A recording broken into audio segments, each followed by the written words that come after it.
Buonasera, grazie mille a chi è qui con noi, grazie mille a chi segue da casa la conversazione di questa sera. Abbiamo un titolo che a qualcuno avrà fatto venire in mente più Jane Austen che Adam Smith, forse Pride, Vanity and Self-Command in Adam Smith, orgoglio, vanità e dominio di sé in Adam Smith. Ebbene, la conversazione di questa sera, come mi suggerisce il titolo, sarà soprattutto sulla prima delle grandi opere smithiane, la prima delle due grandi opere smithiane, cioè sulla teoria dei sentimenti morali, dove appunto il titolo della terza sezione della sesta parte è il dominio di sé. Sono temi sui quali, come dire, Smith non solo fornisce materia per controversie che fanno piacere a chi conosce e frequenta questo autore, ma forse fornisce anche, diciamo così, materia di riflessione in parte per la comprensione a tutto tondo del liberalismo classico, come teoria che ha anche una componente etica. Per esempio, questa è una delle tesi del nostro amico Alan Khan, che nel suo recente libro sulla storia del liberalismo sottolinea molto i tre pilastri della dottrina liberale, di cui il primo è il pilastro etico, secondo lui dimenticato nel corso del Novecento, ma in qualche maniera questo genere di riflessione, questo genere di testi ci aiutano a inquadrare Smith in quella che è la cornice per lui più appropriata, che non è solo la cornice del padre dell'economia politica, ovviamente, ma è la cornice di un grande filosofo morale. Come tutti i grandi filosofi morali, in qualche modo la lettura di Smith è intessuta anche, insomma, non diciamo di suggerimenti per vivere meglio, ma di osservazioni sul modo in cui gli esseri umani si comportano, osservazioni su per quanto ovviamente in modo precario e non necessariamente fisso nei millenni, per quanto noi possiamo riflettere sulla natura umana. E da questo punto di vista, quindi, la conferenza di questa sera di Dan Klein potrebbe essere sorprendente per alcuni rispetto al modo in cui si può leggere Smith, non solo come il grande filosofo, il grande teorico della cooperazione, ma anche, come dire, il portatore di uno sguardo assolutamente penetrante sul modo in cui gli esseri umani vivono, si comportano, stanno al mondo, cose non slegate ovviamente dai suoi studi e dalle sue riflessioni sulla cooperazione umana.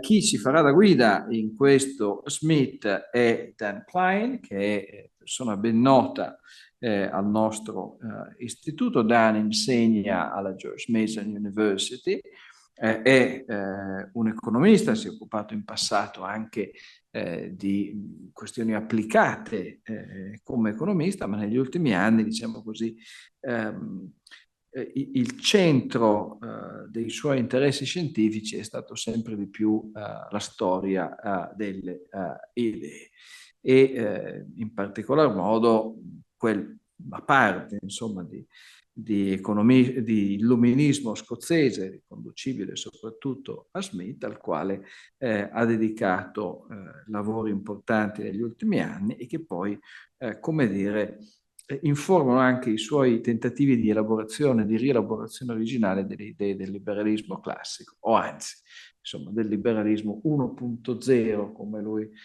ama dire, riappropriandosi una parola, di una locuzione che nel mondo anglosassone oggi, come sapete, significa altro rispetto a quello che significava originariamente. Dan, it's a pleasure to have you here, as always. Thank you so much for having me. Hello again, everybody. So tonight we're going to talk about self-command and related notions, certain passions that are troublesome.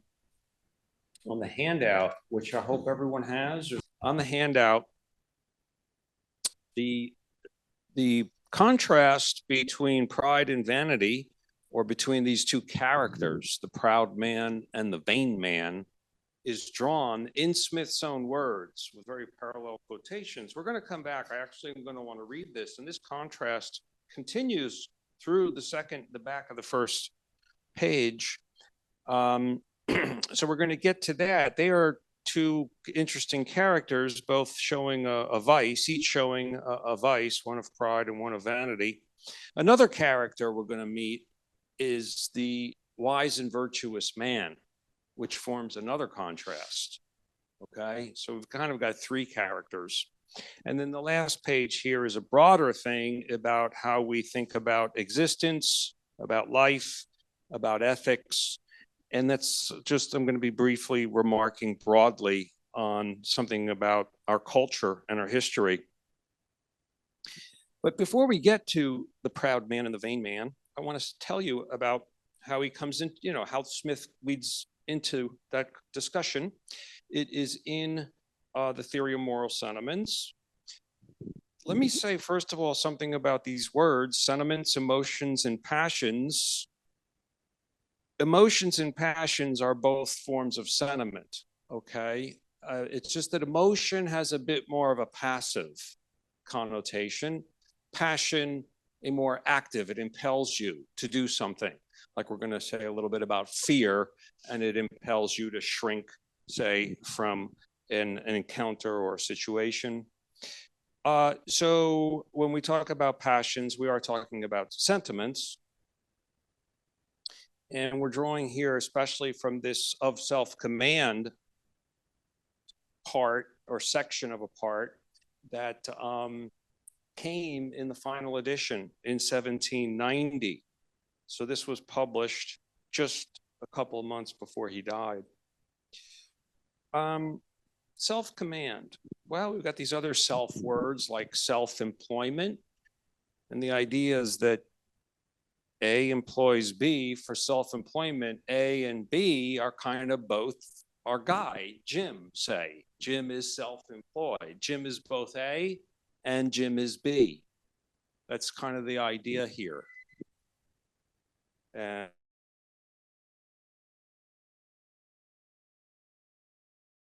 is that A and B are both our guy. I'll call him Jim. So self-command, Jim commands Jim. Okay, there must be some kind of conflict within Jim.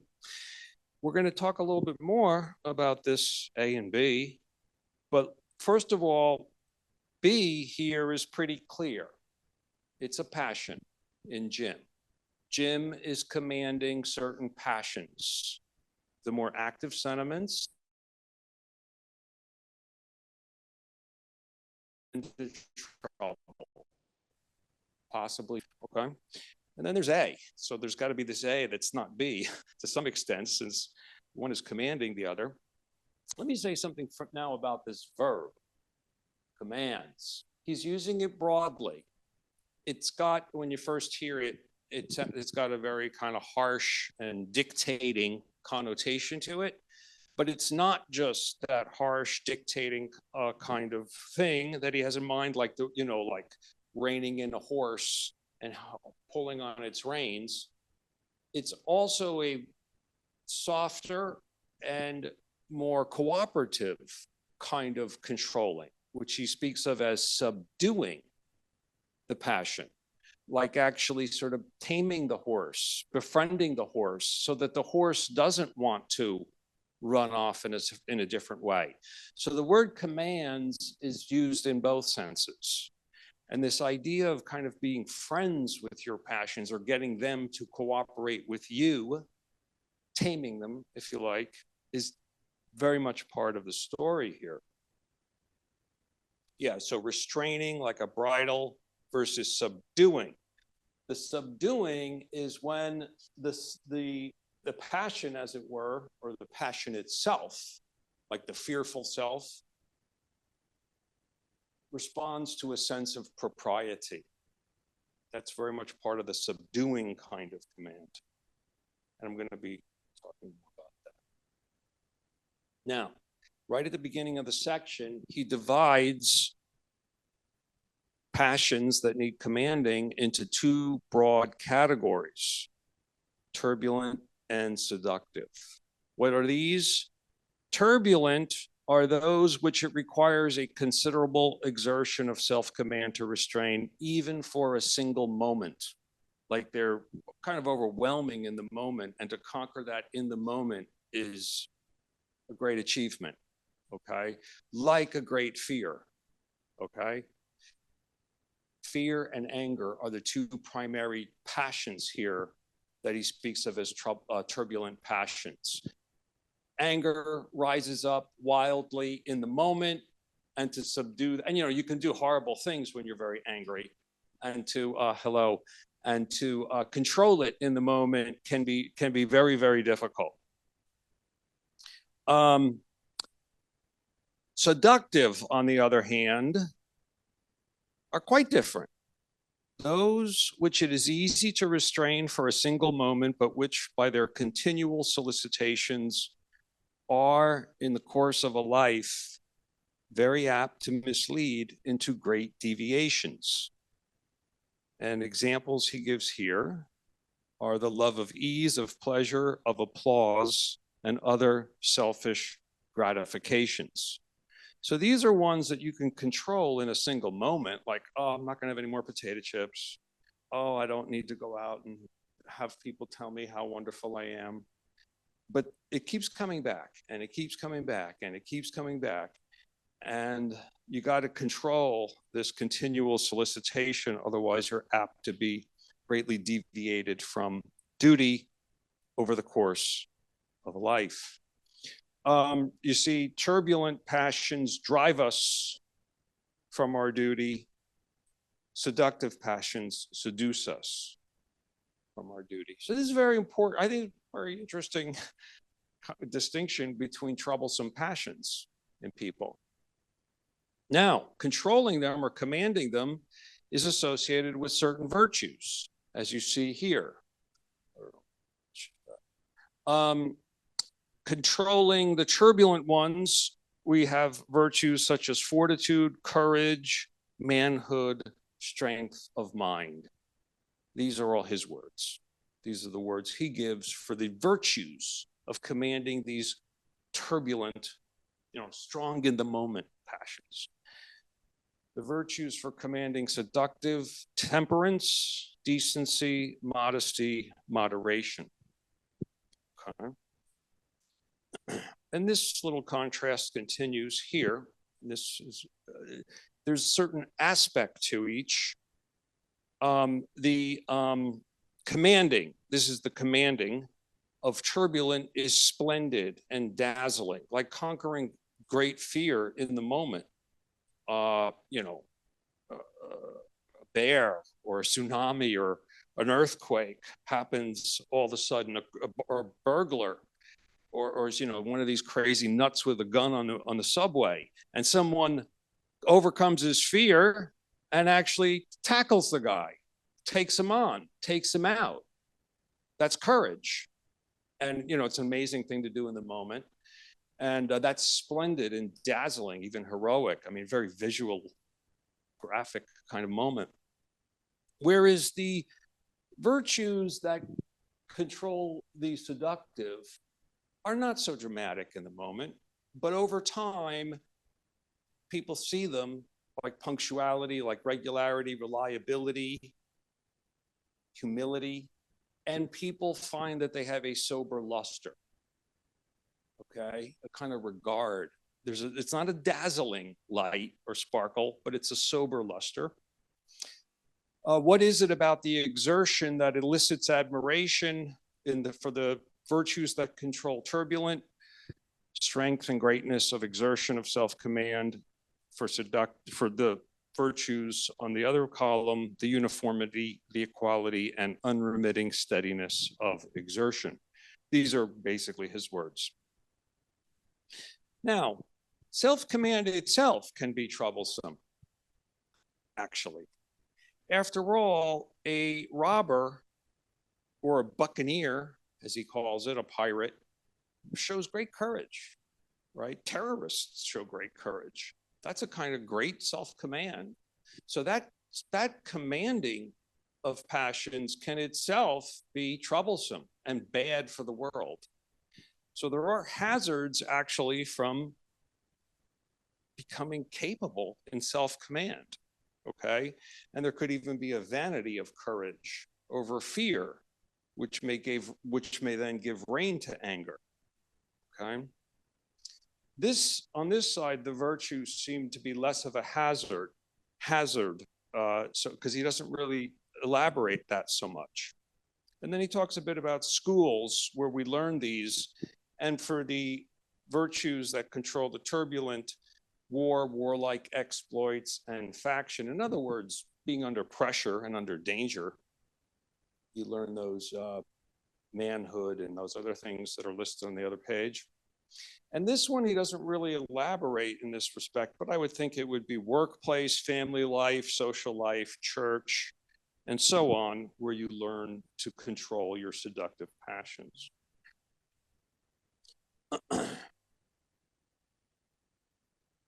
Think about, when he gets into talking about fear and anger right away, he actually says that anger may be checked by fear.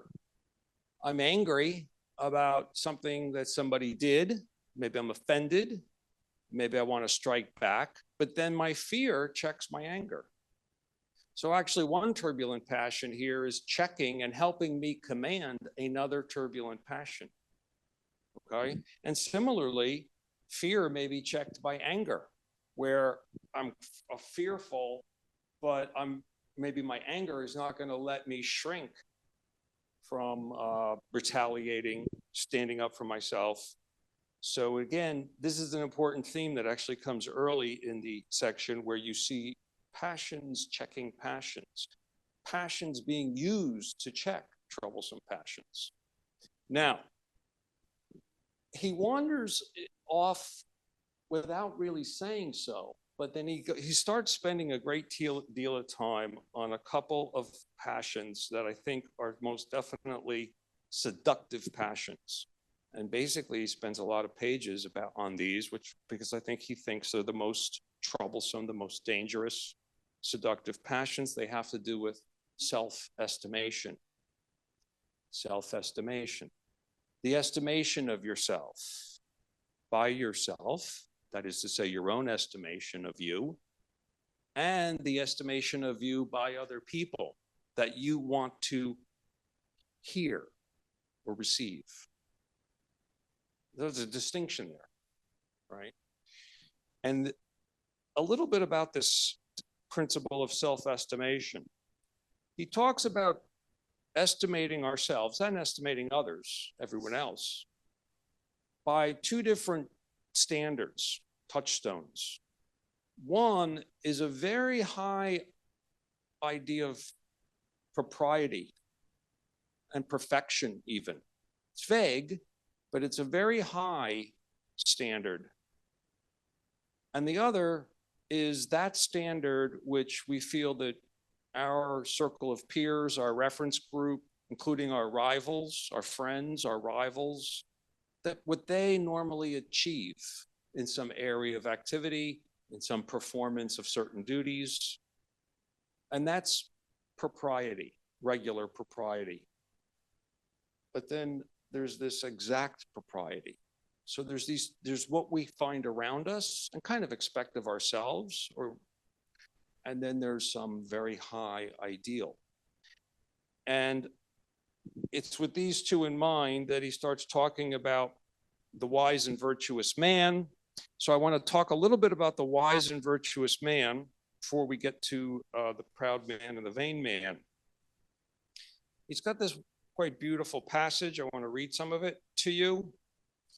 The wise and virtuous man directs his principal attention to the first standard, the idea of exact propriety and perfection. There exists in the mind of every man an idea of this kind, gradually formed from his observations upon the character and conduct both of himself and of other people. It is the slow, gradual, and progressive work of the great demigod within the breast, the great judge and arbiter of conduct. And he goes on in this way. He says everyone sort of has a sense of what high, very high sort of propriety is.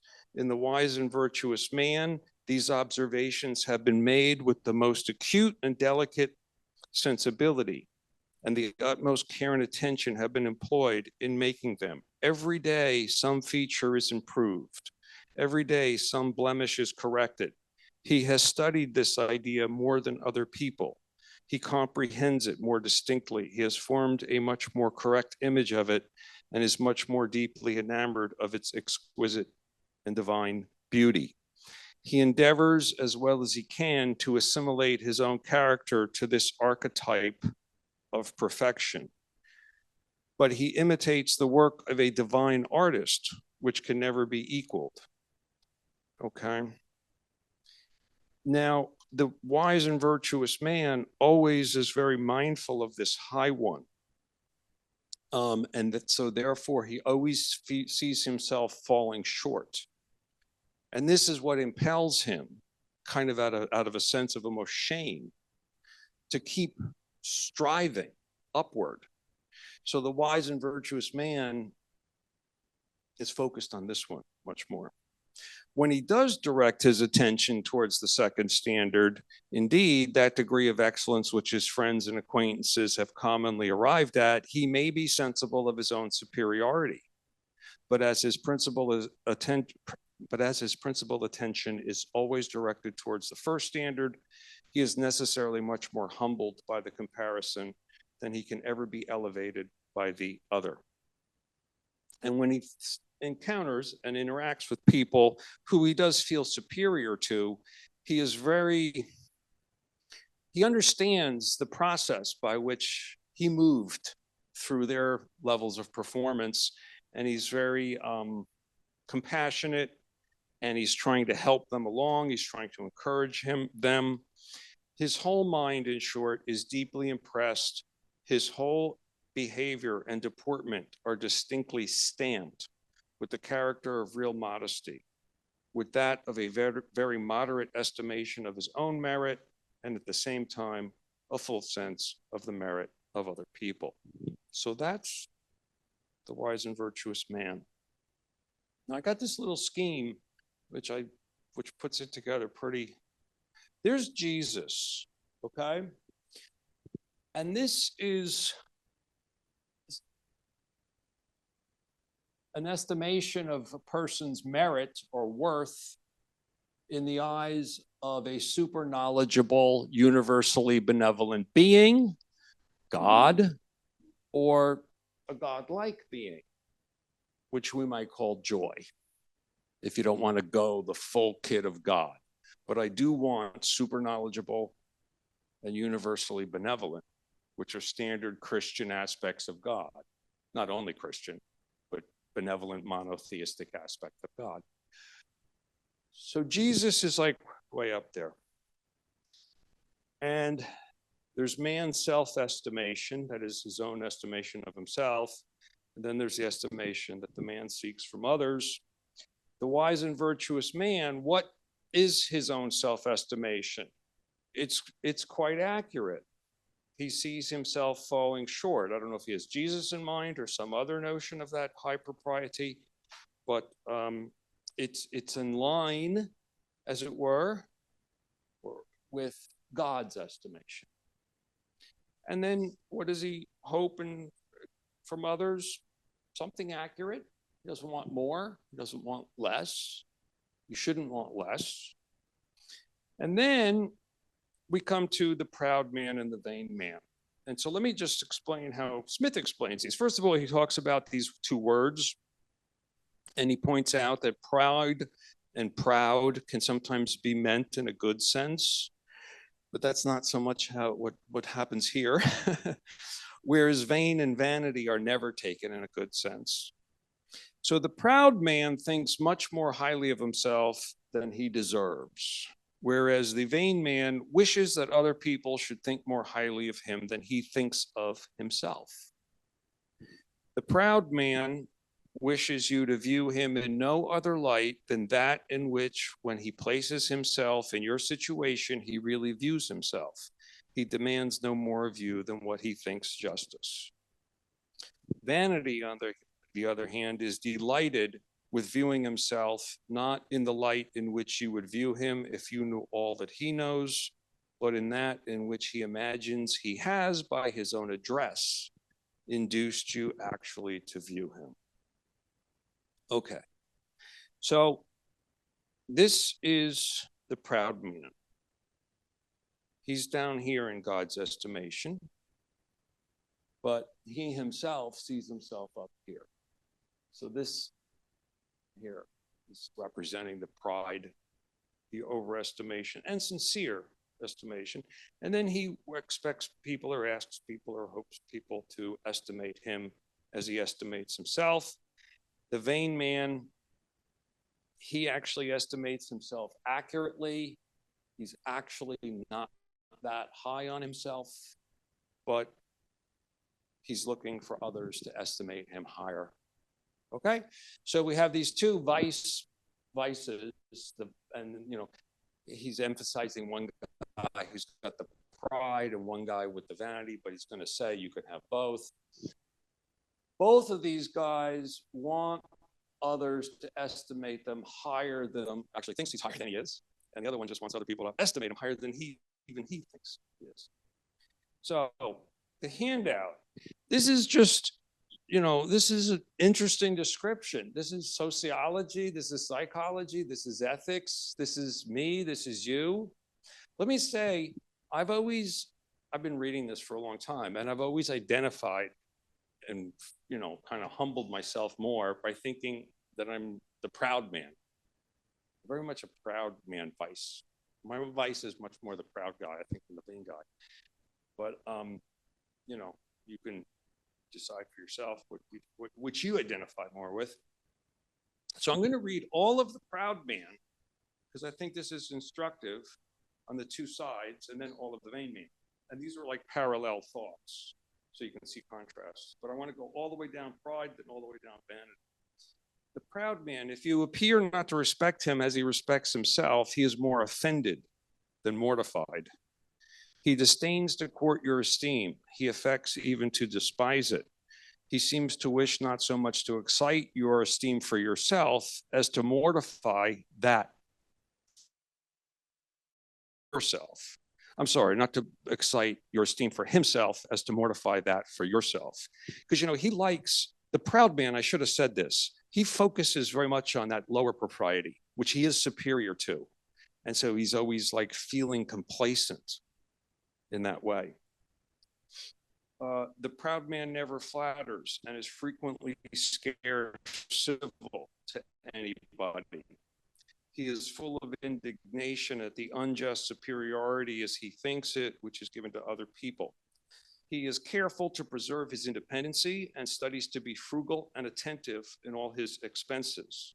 The proud man does not always feel himself at ease in the company of his equals, and still less in that of his superiors. He has recourse to humbler company, for which he has little respect, that of his inferiors, his flatterers, and dependents, like professors with their graduate students. Pride is always a grave, a sullen, and a severe passion. The lies of pride, whenever it condescends to falsehood, are more serious than white lies. And then he talks a little bit about the good of each of these vices. Where there is real superiority, pride is frequently attended with many respectable virtues, with truth, with integrity, with a high sense of honor, with cordial and steady friendship, with the most inflexible firmness and resolution. But pride often lacks what I call upward vitality. The proud man is commonly too well contented with himself to think that his character requires any amendment. The man who feels himself all perfect, naturally enough, despises all further improvement. And so now let's, I guess, turn to the vain man, and you can see the contrasts. When you appear to view him in his proper colors, he is much more mortified than offended. Far from despising your esteem, he courts it with the most anxious assiduity. Far from wishing to mortify your self-estimation, he is happy to cherish it in hopes that in return you will cherish his own. He flatters in order to be flattered. Does this remind you of the World Economic Forum? He studies to please and endeavors to bribe you into a good opinion of himself by politeness and complaisance, and sometimes even by real and essential good offices, though often displayed with unnecessary ostentation. He often reduces himself to poverty and distress long before the end of his life, because the vain man cares about how he appears. He's got to be out and be seen and have nice clothes and have a nice car, a nice house, respect for the community. That's all like very important to him all the time. Whereas the proud man's happy to be in his, man cave and brooding, which is how I live, basically. He courts the company of his superiors as the vain man, as much as the proud man shuns it. He haunts the courts of kings and the levees of ministers and gives himself the air of being a candidate for fortune and preferment. He is fond of being admitted to the tables of the great and still more fond of magnifying to other people the familiarity with which he is honored there. He associates himself as much as he can with fashionable people, with those who are supposed to direct the public opinion, with the witty, with the learned, with the popular, and he shuns the company of his best friends whenever the very uncertain current of public favor happens to run in any respect against them. With the people to whom he wishes to recommend himself, he employs unnecessary ostentation, groundless pretensions, constant assentation, frequently flattery. Notwithstanding all its groundless pretensions, however, vanity is almost always a sprightly and a gay, and very often a good-natured passion. And it's true, vain people are often very fun to be with, I would say. Silly, upbeat, joking and lively. And the worst falsehoods of vanity are all what we call white lies. Vanity is frequently attended with many amiable virtues, with humanity, with politeness, with a desire to oblige in all little matters, and sometimes with a real generosity in great ones. A generosity, however, which it often wishes to display in the most splendid colors that it can. And vanity does have capacity, especially in the young. And young people tend to be quite vain. For upward vitality. Vanity is very frequently no more than an attempt prematurely to usurp that glory before it is due. Though your son under 5 and 20 years of age should be but a coxcomb, do not upon that account despair of his becoming before he is 40 a very wise and worthy man, and a real proficient in all those talents and virtues to which at present he may only be an ostentatious and empty pretender. The great secret of education is to direct vanity to proper objects. That's a very good piece of advice right there for educators. The great secret of education is to direct vanity to proper objects. So that's the contrast. I think it's quite true. I think there's just something that rings very true about the whole two profiles. He does then go on to say that that Smith has been drawing a contrast between these two just to make it a stark comparison, but that they are mixed. But the proud man, as says Smith, is often vain, and the vain man is often proud, those two vices being frequently blended in the same character. The characteristics of both are necessarily confounded, and we sometimes find the superficial and impertinent ostentation of vanity joined to the most malignant and derisive insolence of pride. So you can have someone like this, certainly. Okay. Now, he talks about an interesting dynamic. This is kind of getting towards the end of our talk. Jim's self-command of wayward passions, say fear, brings admiration from others, so it can brings success. The success and applause can lead one into excessive self-estimation. So in other words, when you get good at commanding your passions, you might find great success. That brings applause, and that can bring more overestimation of yourself, or a kind of addiction to getting this estimation from others. And this, if you overestimate yourself, pride itself often conquers people. We kind of believe in people who believe in themselves, even if it's not a just belief, and then further over-admire him. Thus, self-command can generate excessive self-estimation or pride. So see, self-command, again, can be troublesome. However, if one's knack for self-command extends to the commanding of pride, then that knack might check such pride as it does other wayward passions. Maybe there's something resilient in you that can then fix that, but it's always back to the same dynamic, because if you're successful and respected and honored and applauded, and that's the thing about virtue, it's not about what you've achieved. It's about upward vitality. And even the most accomplished people, I feel, can fall into vice, because it's about that daily improvement that Smith talks about. So I want to go back to this A command. Who is the A? And here, I don't want to read this. This is, you can look at this on the last page if you want to ponder it. But what I want to get at in just the final remarks here, and I do want to read another passage. These are all these things on the last page, right? Is that I think, I was not raised religiously, and I cannot call myself a theist, but I do think that our age and upbringing, let's say since 1800 especially, has lost a kind of spirituality, a spirit orientation in thinking about these matters. And this relates to this very business of passions. Because if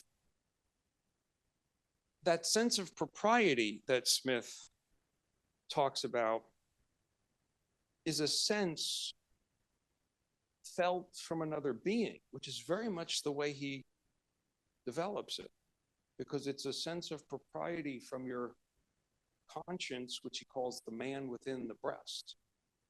So he talks about a being. He allegorizes your conscience as another being. And it's your being's disapproval which you feel and don't like. So it's actually a passion that is your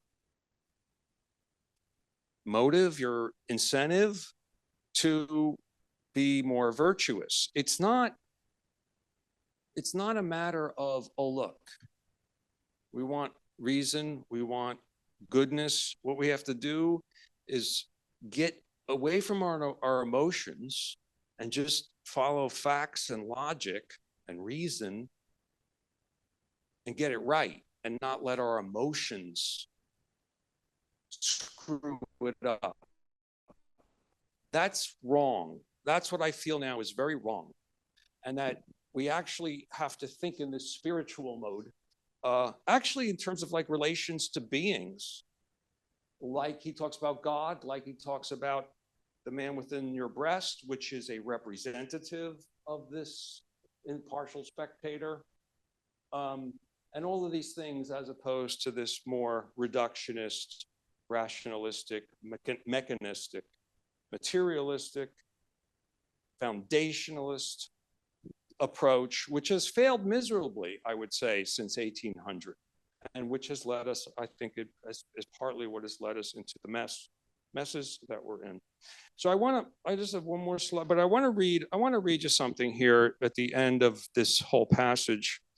No man, he says, ever trod steadily and uniformly in the paths of virtue, whose conduct was not principally directed by a regard to the sentiments of the supposed impartial spectator, of the great inmate in the breast, the great judge and arbiter of conduct. But now you tell me if what I'm about to read kind of resonates with you as personal experience. If in the course of the day we have swerved in any respect from the rules which he prescribes to us, if we have either exceeded or relaxed in our frugality, if we have either exceeded or relaxed in our industry, if through passion or inadvertency we have hurt in any respect the interest or happiness of our neighbor, if we have neglected a plain and proper opportunity of promoting that interest and happiness, it is this inmate who, in the evening, calls us to an account for all those omissions and violations, and his reproaches often make us blush inwardly, both for our folly and inattention to our own happiness, and for our still greater indifference and inattention to that of other people. So you see, it's a spirit, it's a being, okay, that the whole thing continues to be understood in terms of. It's not reason, it's not logic, it's not the set of facts, okay, that get away from your stupid emotions, just, figure out the right answer. No, it's always like this other being, actually. So, and there's no getting around this, because there's like, this is commanded passion. Let's say this is fear about something, and you need to command that to stand up for yourself, say, and so you become, let's say, righteous to command that, right? So this commands this. But this righteousness can turn into then arrogance, and then that can be troublesome, and that needs, and so you always are going to have this. And very important in Smith is a major commanding passion of wanting not to feel the disapproval of the man within the breast. That is actually, I think, the overwhelming kind of passion of Smith's system, and that remains relational and spiritual, because it's like the disapproval of this kind of revered, sublime, notional, perhaps, being, divine being, whatever your thoughts about that are. So that's what I have to tell you about Adam Smith's self-command in that part of the book.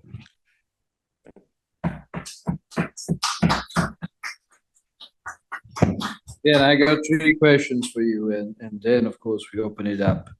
The first one, I was wondering if you've given any thought about the sources of all this in Smith.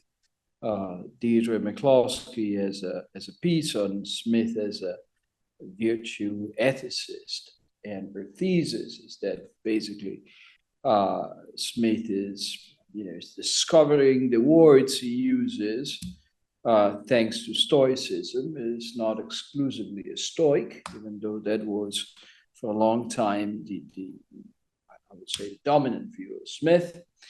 But her point is Smith is bringing together a drop of Aristotle, lots of Stoicism, some Plato.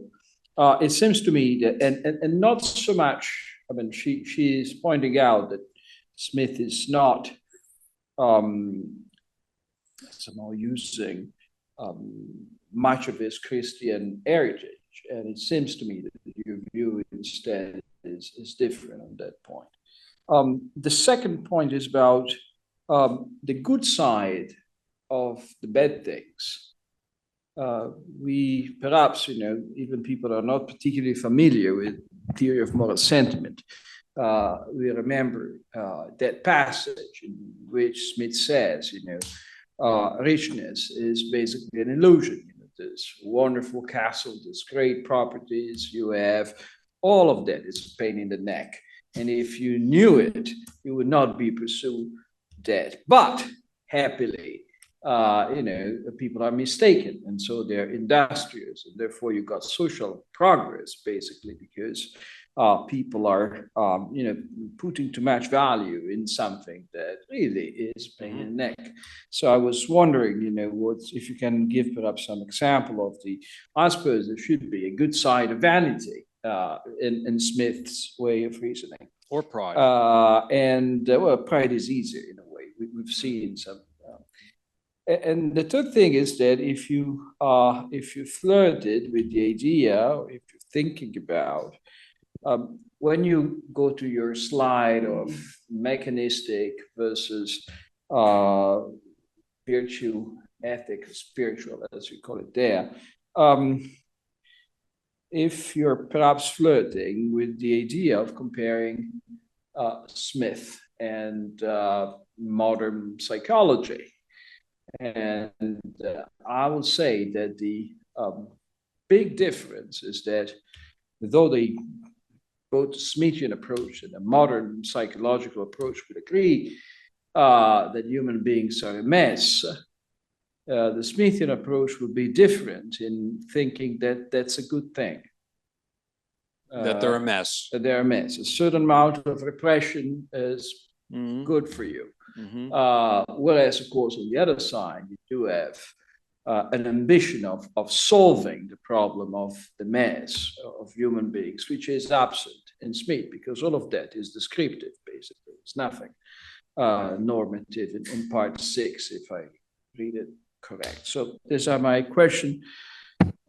Absolutely free of just saying they're all bullshit and not getting that. All really, really good. I don't know which order to reply in. I do want to. Maybe I better start back. I better go backwards. Yeah, I do think, I'm not so really acquainted, but I think so much of social science, including psychology, does have a mechanistic feel to it. A lot of this neuro stuff has this tendency to it, certainly. I think the behavioral economics, to a great extent, kind of can come across that way. What's funny is that the mechanism, there's these biases, which somehow divert people from max U. That's how a lot of it is kind of developed and framed. And what's funny is that the max U idea itself is mechanistic, and I think unfortunate. Particularly the max part. I'm not even that opposed to the U part. Max utility, that is, maximizing as though our well-being is a maximization problem. That's kind of the spirit. And then they say, oh, look at these ways that people don't act that way. These are all biases. And we show these in experiments as though those are other, elements out there in the world, whether they're nerve endings or whatever biases that come in our makeup. And so it's like another mechanistic force running into the big max U mechanistic force. So it's very much so. And so much is about, oh, this person has this problem. The medicalization of things is very mechanistic. It's very, it's like a disease did this to you. And all of these psychological things are being, like Thomas Zaza, we said, it's medicalizing moral issues. So I totally think that tendency is there, and it's very much pushing against this wider approach, which I think is actually the arc of, civilization, really. And kind of to go back to your first question about Deirdre and Christianity, I do think that this very much comes out of benevolent monotheism, and that those patterns of thought are the right way to do ethics. I'm not saying I'm a theist. I'm an agnostic. I wouldn't mind if there's a God. I hope the Christians are right. But I think it's the right way to do ethics. And you've got to think about all this relational stuff. You got to develop relationships in life. These are all people that you find virtuous, and you feel, and that means being more aligned with universal benevolence, better serving it, and then taking that to heart, being part of your conscience, and it's just so, yeah. And I buy Larry Siedentop's hypothesis or theory that Christianity made Western liberalism possible. So I disagree, and Deirdre's attacked me on that very point, in fact, about praising Christianity and praising Larry Siedentop, who died just a few days ago, by the way. Let me say something now about your second point about the good side of bad things. Yeah, there is that really interesting parallel between these vices and some of the good that comes out of these vices and the deception Smith talks about in the parable of the poor man's son, who is ambitious, starts off poor, becomes rich, and then kind of asks himself, why did I waste my life doing this? And now I just have all of this stuff that I have to maintain and is about to explode and crush me. But then Smith says it's a good thing he was deceived by nature.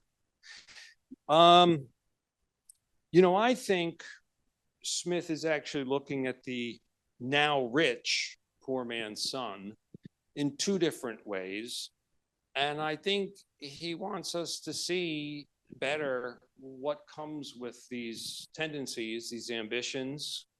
And so he's trying to, I think he is in a good portion trying to get us to overcome deceptions of those kind. But the conclusion, because there is two sides, is not necessarily, so don't be ambitious. It could be ambitious, but pursue it in a different spirit and in a different way. And in fact, see that it is beneficial to humankind and that God approves and applauds getting wealthy by honest income. So I think there's actually a second parable to the poor man's son parable of, as it were, the implied reader who is learning and seeing Smith tell this story of this guy and then going about life. And this is what I think Pocock meant by commercial humanism.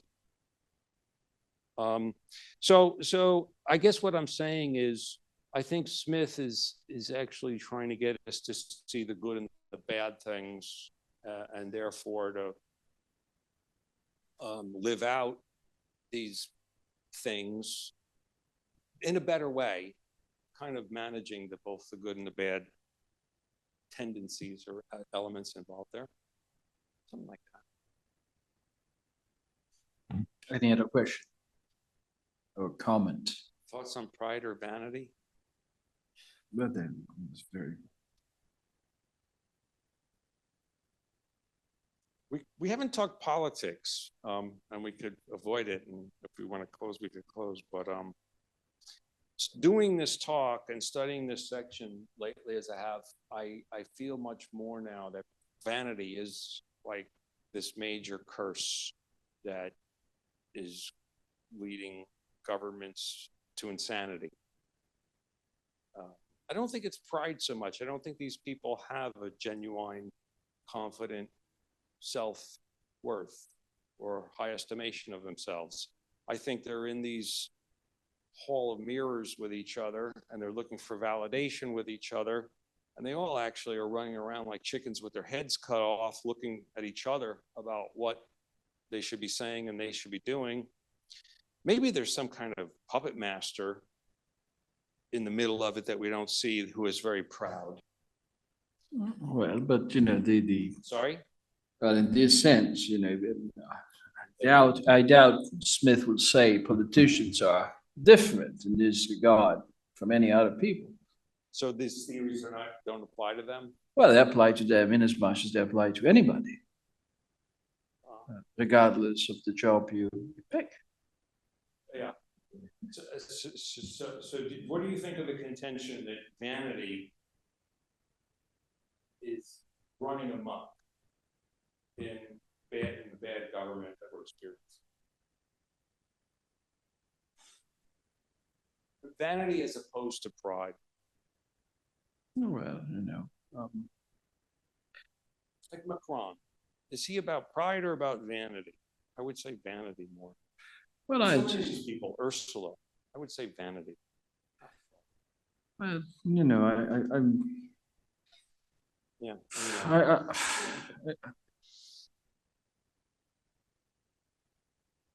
I don't think this section was written about it. I don't think that this section of more sentiments Speaks to it so well. Speaks to it so well. And Okay. I think that, in many ways, the men of system speak way better about the problems in I guess in that's what I'm government. saying, is that, like, I see man of system pretty obviously as pertaining and speaking to it. But as I've studied this, I've been impressed with the notion that we should think more about them being vain, and vanity, in some sense, being their failing, or big part of the story of what they're doing to us, something like that. Well, I don't know. I suppose if you got army people guarding you at night in front of your door, that's certainly something to be vain about. But pop stars will be as vain as it is. I don't think this applies exclusively to people in government, and it may not be necessarily conducive to especially bad government vis-a-vis other things. I mean, there's lots of very bad people in government that are apparently very modest people. In that sense, they would be more into the proud man cliche than into the vain man cliche. Actually, if you go down this route, I think you may argue also the opposite. You may say that if somebody is vain, and what she or he really wants is lots of worldly joys and lots of toys and all of that. Well, ways to get these things are perhaps less dangerous than ways that bring you to exercise your national pride or enjoy, a sense of grandeur or sense of making history. But I don't want to go down that route because it will end up in some sort of praise for the corrupt politician vis-a-vis the honest one. And I'm not sure I want to say that. I'm not so sure that vanity is necessarily, so much a part of the story of bad government. All right. Well, anyhow, I'm sharing my kind of thought about that. All right. Well, thanks very much for your attention.